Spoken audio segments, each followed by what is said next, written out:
Здравствуйте, меня зовут Хаматаева Тахмина. Я учусь в 4 классе. Школа имени Нышанова, номер 50. Я прочитала книгу про рысь. Я сейчас вам расскажу про рысь. Я рисовала так рысь и из пластилина сделала. Мне понравился, как охотится рысь.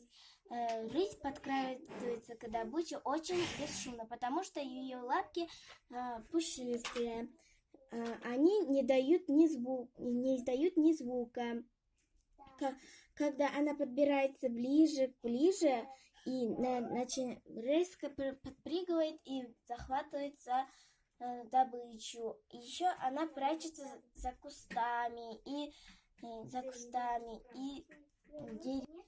после этого она, когда приближается добыча, она из дерева сделает резкий рывок, чтобы добыча не услышала и не сбежала. И она поймает.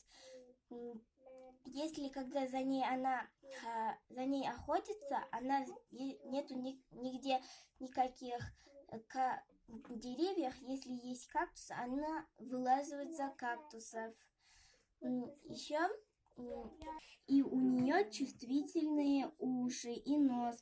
У нее уши есть маленькие кончики, которые очень за дальних слышат, когда еще она отдыхает.